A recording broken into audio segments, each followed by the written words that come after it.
몸도 맘도 연약하나 세임받아 살았네. 이 고백이 샬롬의 고백, 그리고 여러분 모두의 고백이 되기를 바랍니다. 세상 등지고가 아니라 세상 속에서 십자가를 보면서 나아가기로 다짐하며 찬양했던 하비 찬양단의 귀한 찬양에도 감사드립니다. 여러분, 버스를 타고 세브란스 병원 정류장, 그리고 연세대학교 정문 정류장을 지나서 사천교 쪽으로 가다 보면 연희 백사고지 구 성산회관이라는 정류장이 나옵니다. 아마 버스 타고 가다가 그 소리를 들은 분들이 있을 거예요.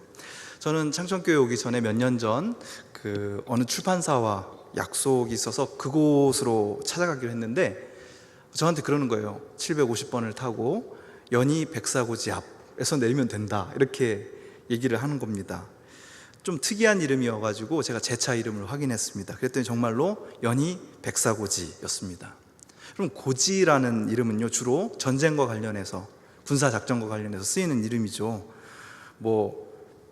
저 고지를 반드시 탈환해라, 혹은 이 고지를 반드시 지켜야 한다, 이런 식의 대사에서 나옵니다.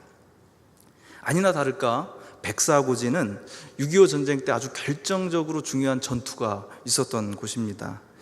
흔히 우리가 알고 있는 게 인천 상륙작전입니다. 굉장히 중요한 그 전쟁에서 분기점이 된 그런 사건인데, 상륙만 해서 되겠습니까?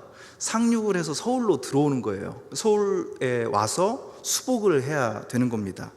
근데 그렇게 도심으로 들어오기 위해서 가장 중요한 길목이었던 바로 그곳에 1950년 9월 21일부터 사흘간에 걸쳐서 아주 치열한 전투가 벌어집니다. 그래서 총 2,400명 정도의 남북한의 청년들이 그곳에서 죽었습니다. 연희 백사고지 앞이라는 정류장 이름은 그 목숨을 건 전투를 잊지 않기 위한 일종의 비망록이다, 이렇게 얘기할 수 있겠죠. 직접 그 전투에 참여하지는 않았지만, 그리고 그 전투를 경험한 세대는 아니지만, 그 앞을 지나면서 연희 백사고지 앞이라는 그 정류장을 지나면서 지금 우리가 누리고 있는 이 삶이 그냥 주어진 것은 아니다 라는 사실을 잠시나마 생각해 볼 수 있게 되는 것입니다. 제가 연희 백사고지를 떠올렸던 건 아마 일종의 연상작용이 아니었나라는 생각이 들었습니다. 왜냐하면 최근에 제가 계속해서 읽었던 본문이 하필이면 시편 104편이었습니다. 웃기세요. 연상작용이었다는 겁니다. 그런데 제가 생각하면 할수록 이 시편 104편도 우리에게 뭔가를 잊지 말라는 메시지를 계속 주고 있다라는 생각을 해보았습니다. 하나님을 믿는 저와 여러분은 반드시 시편 104편을 지나가게 돼 있습니다. 이미 통독을 여러 번 한 사람들은 시편을 읽으면서 104편을 지나쳤겠지요. 꼭 그렇지는 않아도 여러분 혹시 올해 안에 좀 성경을 집중적으로 읽어보고 싶다? 그러면 추천드립니다. 시편을 한번 1편부터 150편까지 쭉 읽어보세요. 그러다 보면 여러분 104편을 읽게 되겠죠. 그러면 그냥 104번째 노래로구나, 그렇게 하고 그냥 마치 정류장 지나치듯 그렇게 지나쳐서는 안 됩니다. 멈춰서서 마음의 옷깃을 여미고 그곳을 잘 돌아봐야 합니다. 왜냐? 시편 104편도 아주 치열한 전투의 기억이기 때문입니다. 좀 더 정확하게 얘기하자면 치열한 창조에 대한 기억입니다. 시편 104편은 우리가 절대로 잊어서는 안 되는 것에 대해서 이야기해주고 있습니다. 근데 절대로 잊어버려서는 안 되는데 너무 쉽게 잊어버리는 것에 대한 지적입니다.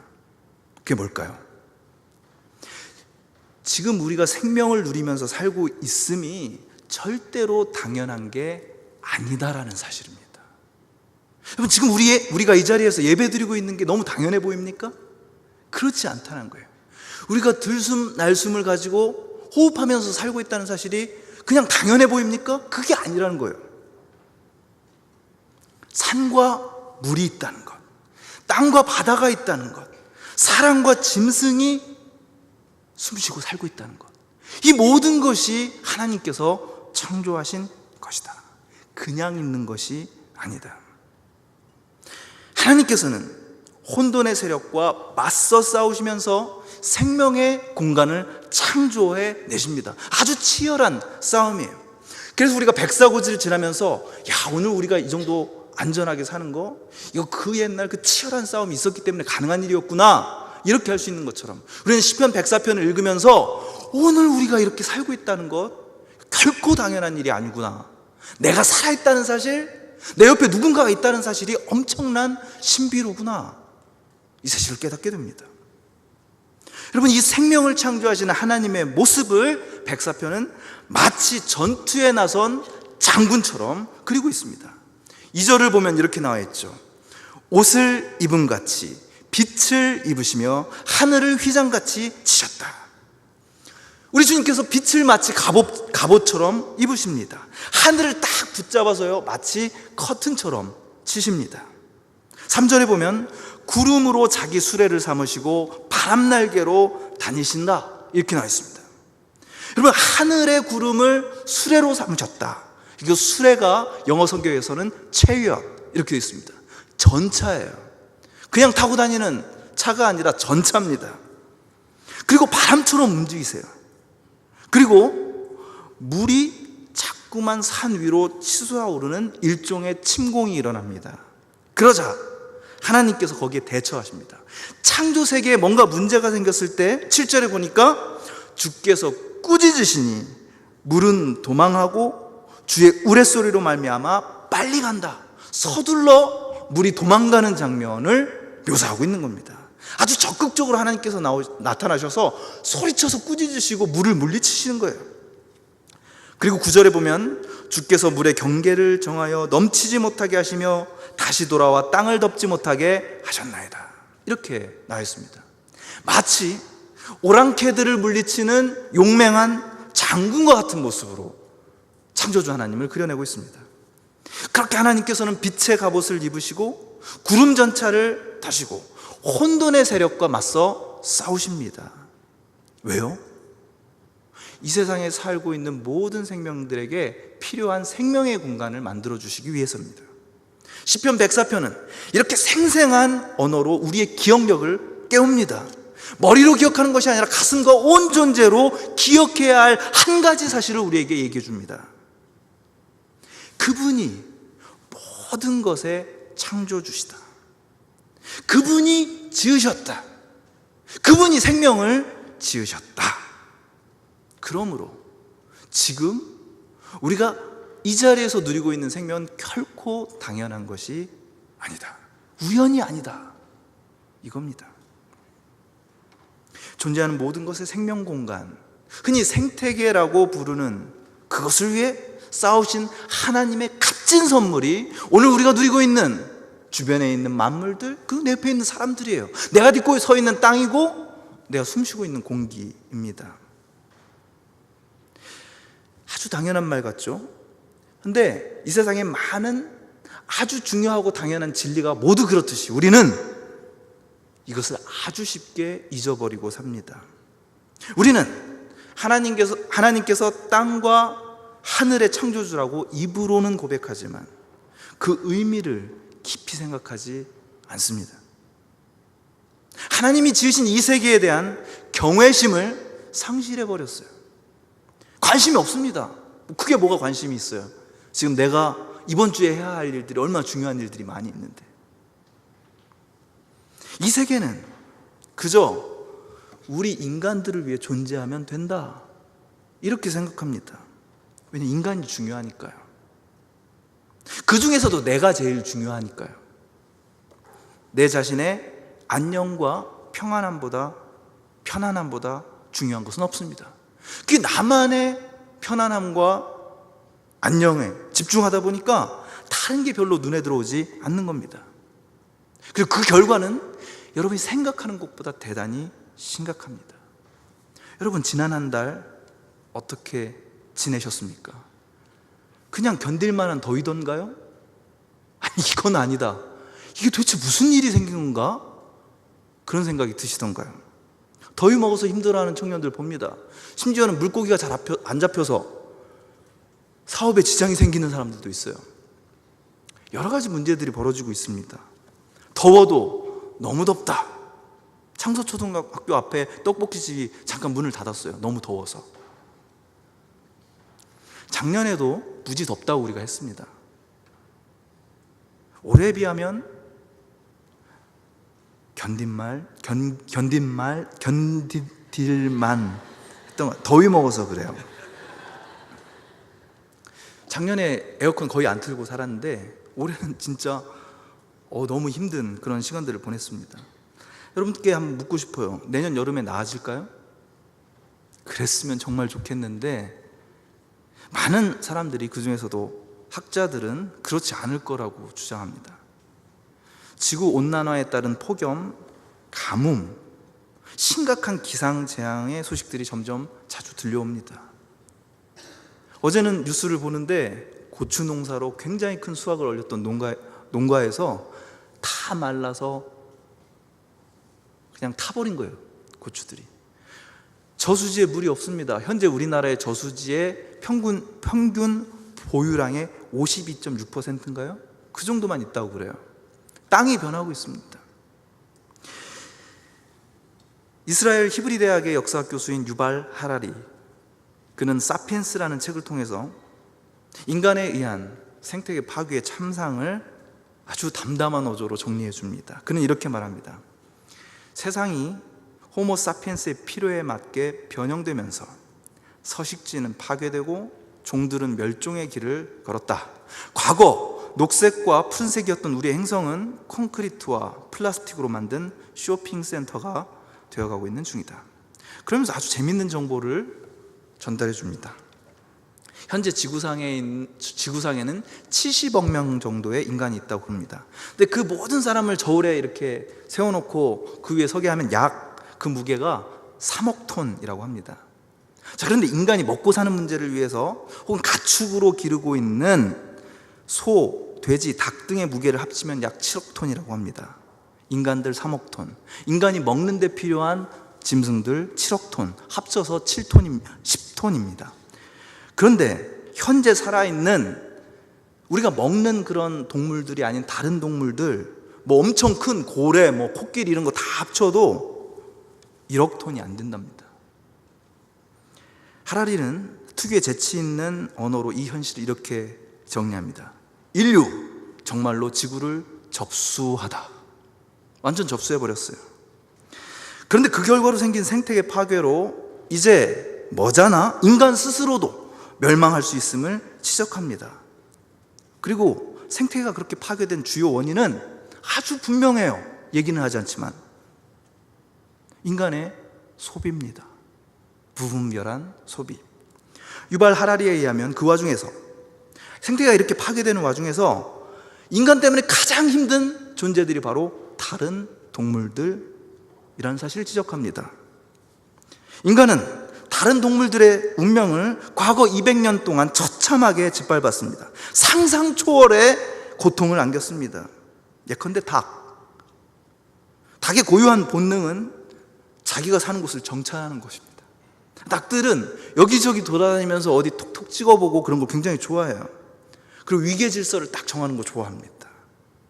그리고 여유가 있으면 자기의 털을 이렇게 부리로 고르는 것을 좋아합니다. 그런데 양계 산업에서는 그 닭들을 비좁은 우리에 가둬놓습니다.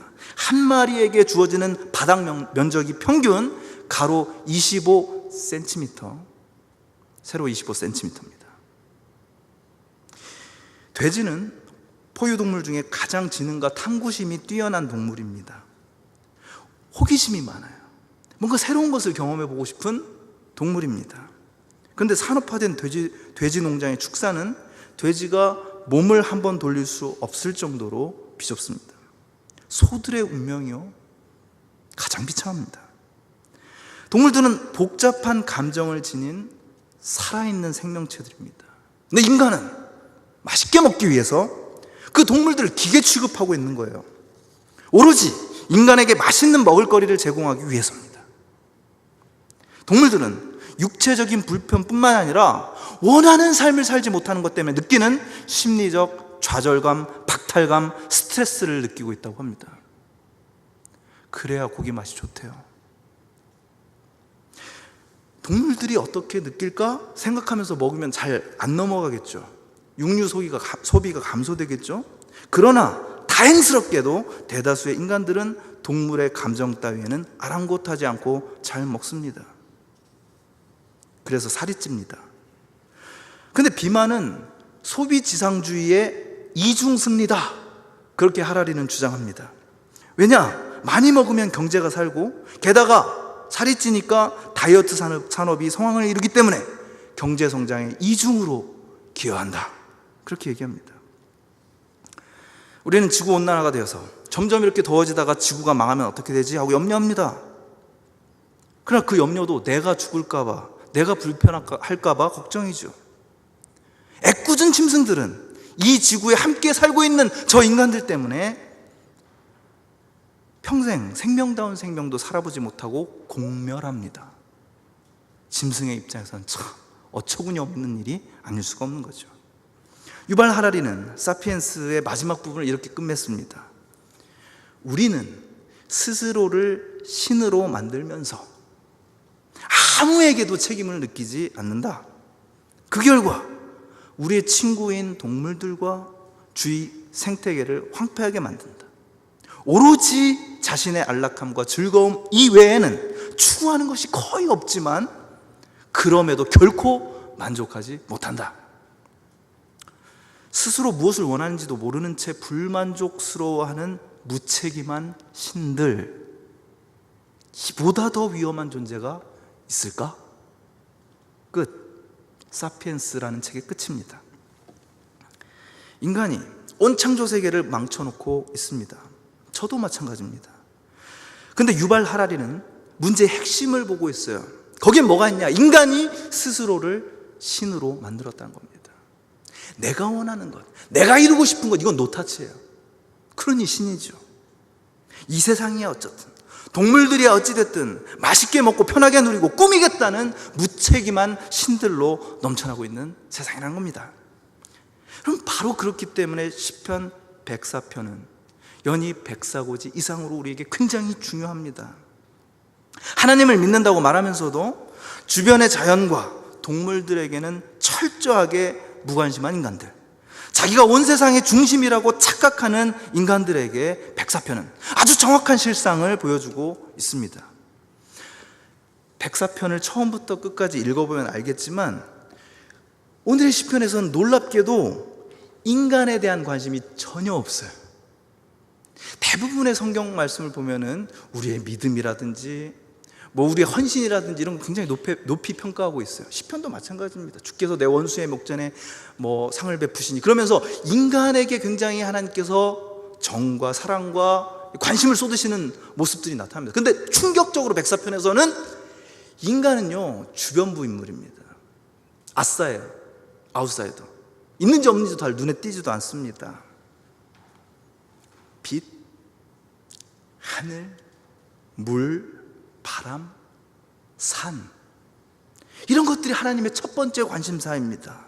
10절 보면은 여호와께서 샘을 골짜기에 솟아나게 하시고 산 사이에 흐르게 하사, 이렇게 나와 있습니다. 이번 청년부 국내단기 선교의 주제 말씀입니다. 골짜기에서 시원한 샘물이 솟아나고 있어요. 저는 이상하게 이런 구절이 있으면 와 좋다 하면 내가 마실 걸 생각합니다. 그렇지 않아요? 이 세상 모두 나를 위한 것이니까. 근데 놀랍게도 11절 12절에 보면은 각종 들짐승에게 마시게 하시니 들나귀들도 해가라며 공중의 새들도 그 가에서 깃들이며 나뭇가지에서 치저귀는도라. 선, 동물, 후, 사람입니다. 나를 위해서 있는 게 아니에요.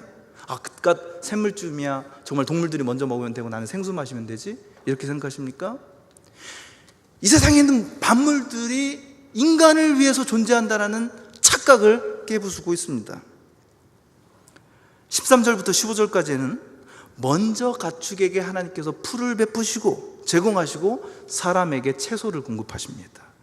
그 후에도 주인공들은 나무들, 산의 양, 너구리, 사자들, 심지어 정체불명의 괴물로 알려진 리워야단, 레비아탄이라고도 하는. 그래서 혹시 옛사람들이 악어를 보고 그런 말을 붙이지 않았나라고 생각하게 되는 그 괴물도 나와요. 괴물도 하나님의 피조세계에서 자기 자리를 찾습니다. 그런 것들이 하나하나 소중하게 언급됩니다. 중간중간 사람들도 언급되기는 해요. 근데 시편 104편에서 강조되고 있는 것은 무엇이냐? 인간 너의 철저한 유한함입니다.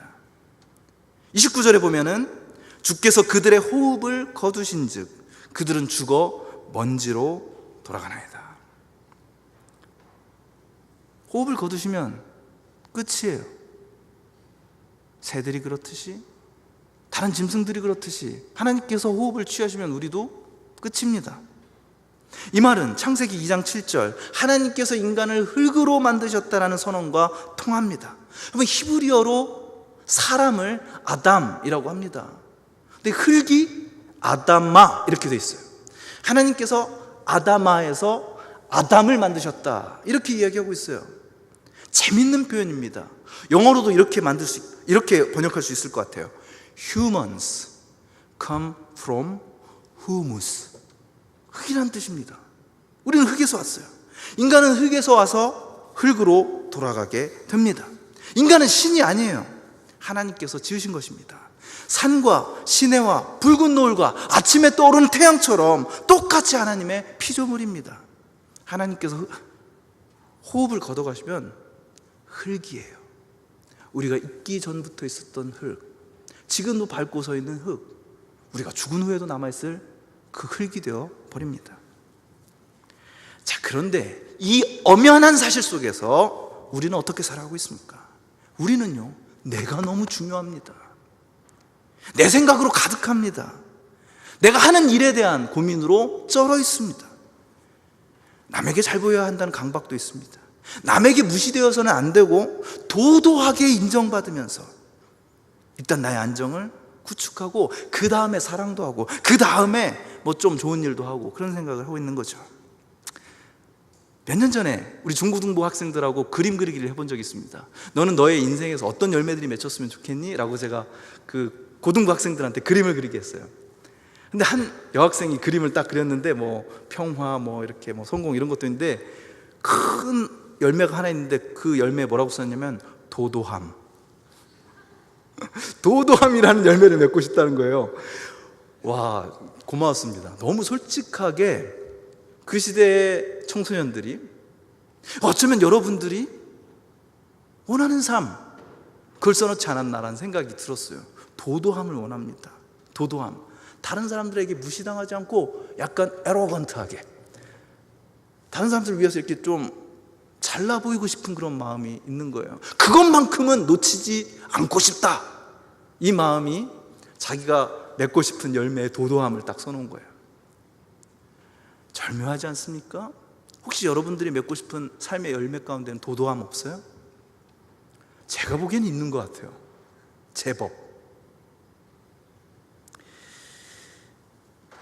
내가 통치하고 내가 다스리는 나의 삶, 그 누구도 옆에서 무시하지 못하도록 좀 디퍼런트하게 살고 싶은 삶, 이것이 헛된 나의 꿈, 나를 어둡게 만드는 어둠이라는 사실을 104편은 적나라하게 가차없이 지적해주고 있습니다. 시편 104편은 하나님께서 스스로 인간이 되는 그런 충동들을 겉으로 혹은 숨기고 살아가고 있는 인간들에게, 그리고 나에게 하시는 말씀입니다. 네가 중심에 있다고 착각하지 마라. 네가 하는 일이 중심에 있다고 오해하지 마라. 헛된 꿈, 어둠 같은 너의 일, 너의 계획, 너의 미래, 너의 행복, 그것이 결코 중심이 아님을 잊지 말아라. 시편 104편은 하나님의 치수가 어떤 것인지를 보여주고 있습니다. 산을 다스리고 물을 다스리는 하나님에 대해서 이야기하고 있어요. 그리고 그 하나님께서 치기, 나를 다스리십니다. 제가 그래서 원래 설교 제목을 치산치수 치기 그랬더니 어떤 청년이 치킨도 들어가야 될 것 같다 그래가지고 이거 여러 가지 그 쓸데없는 생각을 유발할 수도 있겠구나 바꿨습니다. 하나님께서 산과 물을 다스리셔요. 여러분을 다스리십니다. 여러분들은 뭘 다스리고 있습니까? 모든 생명의 일부에 불과한 너의 자리를 알고 하나님께서 지으신 다른 생명들을 존중하며 살아라. 그렇게 하나님께서는 시편 104편이라는 장대한 그림을 우리에게 보여주고 계십니다. 많은 사람들이 시편 104편을 진지하게 읽지 않습니다. 그냥 지나칩니다. 혹은 그냥 아름다운 자연에 대한 목가적인 노랫쯤으로 오해합니다. 시편 104편의 중요한 주제는 모든 생명이 그렇게 서로 의지하면서 공생하는 세상에 대한 아름다운 비전입니다. 그리고 그 비전의 중심에는 인간이 아니라 통치하시는 주님, 다스리시는 주님이 계십니다. 그 주님을 찬양하는 시편 104편 안에 앞에서 우리는 생각합니다. 혹시 나의 편안함, 나의 안정된 삶, 나의 맛있는 삶, 오직 나에 대한 관심으로 인해서 산, 시냇물, 온갖 짐승과 동물들로 이루어진 온전한 생명의 연대가 깨어지고 있지는 않은가라고 말입니다. 핸드폰 기종 우리 절절절절 외웁니다. 나의 정보과 관련된 정보들 쭉쭉쭉쭉 읊어요. 그럼 우리는 이 세상에 나무가 몇 가지 있는지, 내가 이름을 이렇게 언급할 수 있는 나무는 몇 개나 됩니까? 여러분이 알고 있는 동물의 가지수는 몇 개나 돼요? 근데 그런 거 별로 중요하다고 생각하지 않습니다. 왜냐하면 우리는 더 이상 피조세계를 존중하지 않거든요. 뭐가 없어도 상관없습니다. 개나리나 산수유나 다 똑같죠. 뭐 미선나무라는 거 있는 거 아십니까? 우리가 그 이름을 모르는 그 나무들이 그래서 마구 베어지고 없어지고 있습니다. 왜냐? 이름을 모른다는 것은 그것이 있으나 없으나 나한테는 크게 문제가 없다는 사실입니다.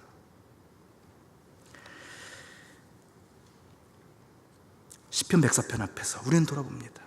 소와 돼지와 닭은요, 결코 우리의 먹을거리가 아닙니다. 우리의 먹을거리가 아니에요. 하나님께서 부여하신 생명입니다. 자본과 소비가 중심이 된 사회가 만들어낸 입맛을 우리가 바꾸지 못하는 그 사이에 하나님께서 지으시고 사랑하시는 그 동물들이 끔찍한 고통을 당하고 있음을 기억해야 합니다.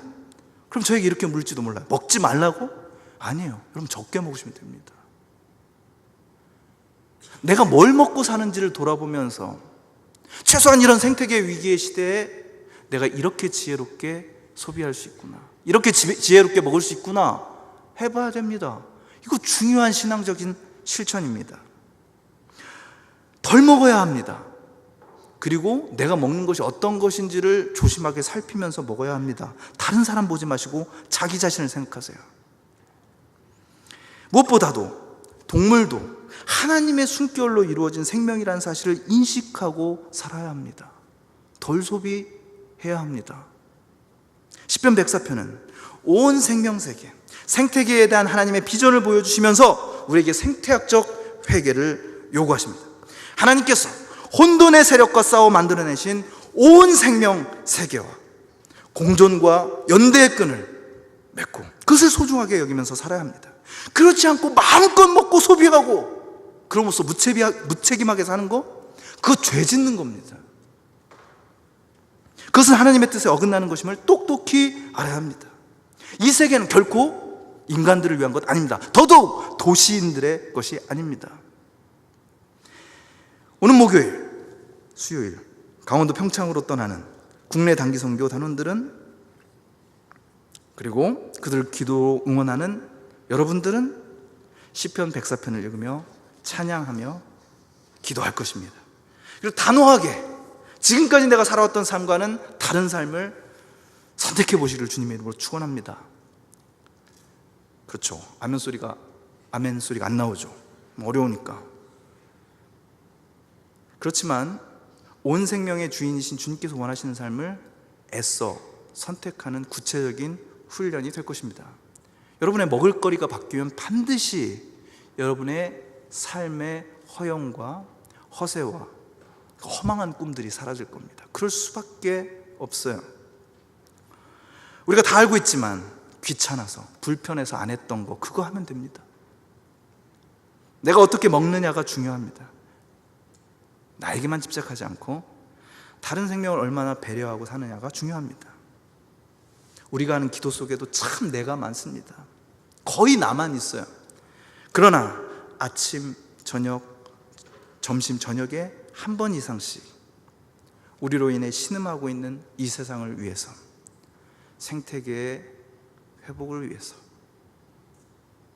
이상민 목사님과 신선혜 전도사님의 아들, 딸인 도우와 도연이가 나중에 커서도 그 아름다운 평창의 산하를 누릴 수 있도록 기도해 주시기 바랍니다.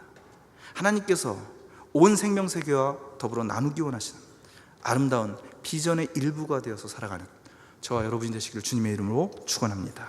기도하시겠습니다. 하나님, 붉은 노을을 보면서 감탄했던 어느 청년의 모습이 떠오릅니다. 저쪽으로, 캠퍼스 뒤쪽으로 지고 있는 붉은 노을을 보는 것이 얼마나 아름다운지요. 우리가 조금만 시간을 내면은 산과 시내와 하나님께서 우리에게 베풀어 주신 그 고귀한 선물들을 보고 느끼고 경험할 수 있는 기회가 얼마나 많은지요. 그러나 주님, 우리는 너무나 내 생각, 나의 계획, 나의 학점, 내가 해야 할 여러 가지 일들에 치여서 정말 소중한 것들을 외면하면서 살 때가 참 많이 있습니다. 내가 다스리니까요, 내가 통치하니까요. 주님, 헛된 나의 꿈과 어둠 거두시고 주님께서 통치하시는 온 생명세계를 볼 수 있는 우리가 되게 하여 주시옵소서. 예수님의 이름으로 기도합니다. 아멘.